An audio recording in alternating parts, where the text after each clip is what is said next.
Baik,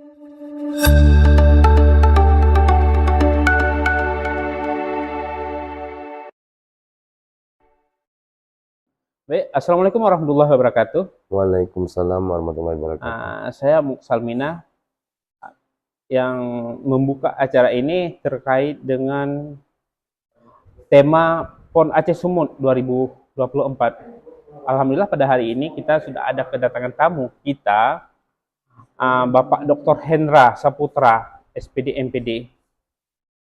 Beliau merupakan ahli dalam bidang olahraga dan sekarang juga beliau merupakan dosen di Universitas Negeri Yogyakarta.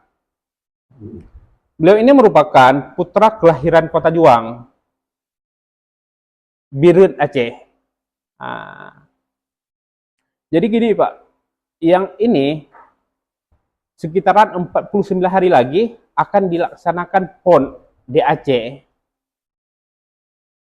Jadi yang namanya olahraga itu kan banyak aspek Pak. Salah satunya yang kita sorot di sini adalah tentang cara berpakaian. Misalnya olahraga senam, olahraga renang, olahraga sepak bola. Yang itu yang kita lihat di TV-TV, itu pakaiannya kan agak seksi. Kalau misalnya olahraga sepak bola, pakaiannya kan di atas lutut. Itu kalau kita lihat di Aceh itu kan melanggar dengan syariat Islam. Apalagi di Aceh adalah salah satu provinsi di Indonesia yang menjalankan syariat Islam. Nah, bagaimana menurut pandangan Bapak apabila kita mengganti pakaian itu, apakah menghilangkan standar nanti? Bagaimana menurut pandangan Bapak terkait dengan hal itu? Apakah bisa kita rubah ataupun tidak? Terima kasih. Yang pertama, kita bicara dulu tujuan PON. Iya. PON ini pertamanya tujuannya diselenggarakan PON di Indonesia untuk mempersatukan. Iya. Itu prinsip pertama. Ya betul Pak. Walaupun sekarang dalam kontemporer pelaksanaan PON di Indonesia telah berulang kali dilakukan, tetapi esensi PON pertama itulah untuk mempersatukan. Iya. Itu yang pertama dulu. Ya.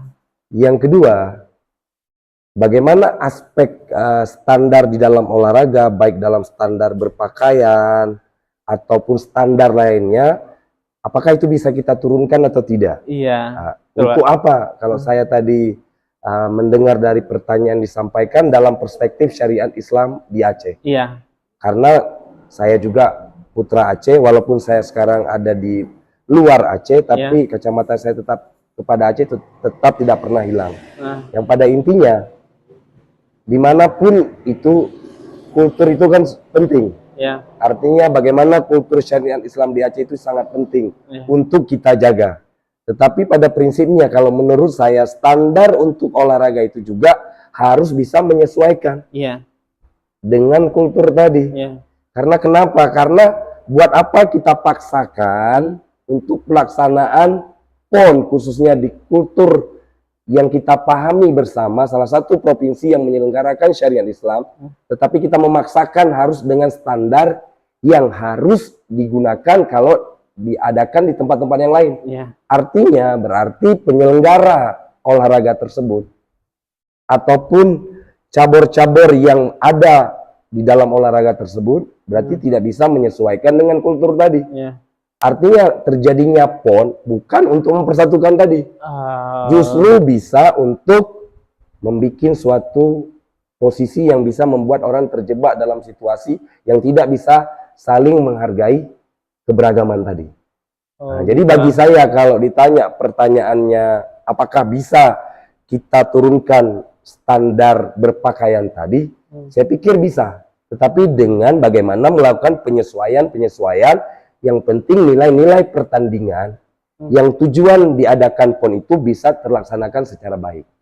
Karena bicara olahraga itu bukan hanya bicara untuk medali, tapi bicara juga bagaimana sosialnya, bagaimana persatuannya, bagaimana nilai-nilai yang lainnya.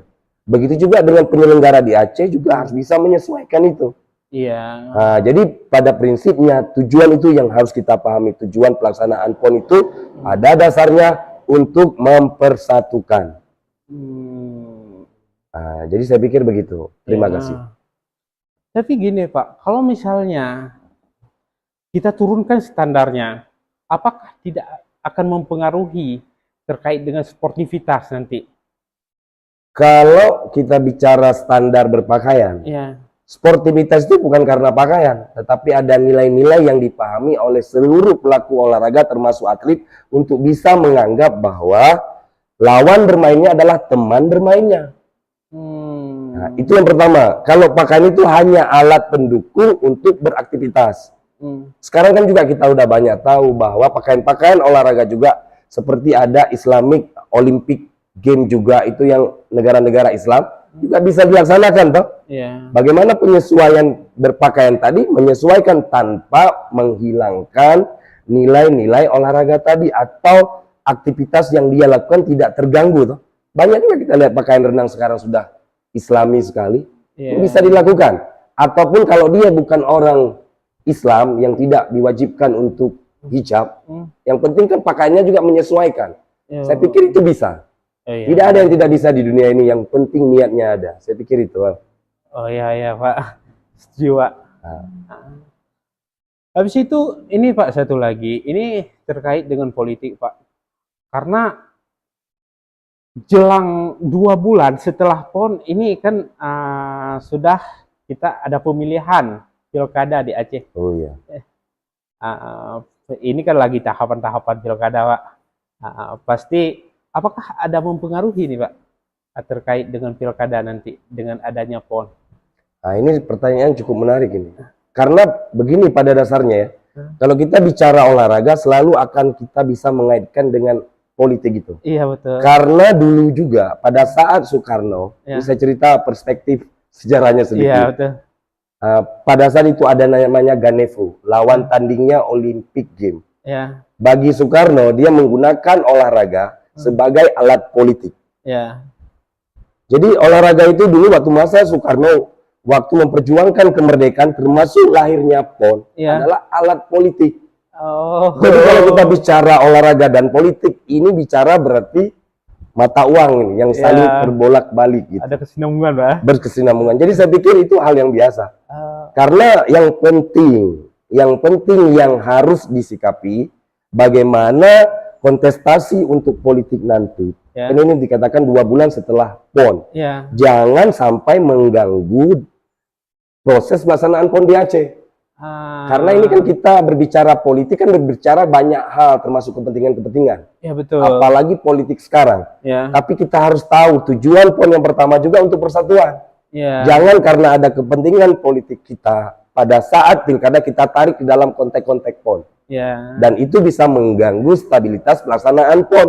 Ya. Justru merugikan masyarakat Aceh oh, secara umum. Karena bagi kita sekarang, PON itu bukan hanya ajang prestasi, juga ajang aktualisasi potensi Aceh. Supaya masyarakat di luar Aceh bisa melihat Aceh dalam berbagai potensi. Termasuk potensi pariwisata, potensi budaya, potensi keanekaragaman yang ada di Aceh. Karena perspektif-perspektif masyarakat di luar Aceh menganggap Aceh itu kurang terbuka. Hingga ini dengan adanya PON kita tunjukkan kepada seluruh masyarakat Indonesia, bila perlu dunia, bahwa Aceh itu sangat terbuka kepada siapa saja. Makanya jangan jadikan kepentingan politik sesaat bisa merusak ajang untuk tujuan penyelenggaraan PON di Aceh. Saya pikir demikian. oh, berarti ini mempengaruhi nanti ke ekonomi Pak? Itu jawabannya. Iya, betul Pak. Berarti karena terima kasih banyak Bapak Dr. Hendra yang telah berbincang-bincang terkait dengan pelaksanaan syariat Islam dan terkait dengan politik yang di Aceh ini. Karena Bapak juga bentar lagi ada keperluan yang harus segera balik ke Jakarta dan untuk melanjutkan pengabdiannya di Universitas Yogyakarta. Untuk hari ini kita cukupkan dulu Pak. Mungkin nanti kalau Bapak pulang ke Aceh, nanti kita diskusi lagi Pak terkait dengan persoalan Aceh, karena masih banyak hal yang perlu kita diskusikan. Untuk sekian saya akhiri, wabillahi taufik wal hidayah. Assalamualaikum warahmatullahi wabarakatuh. Terima kasih. Assalamualaikum warahmatullahi wabarakatuh.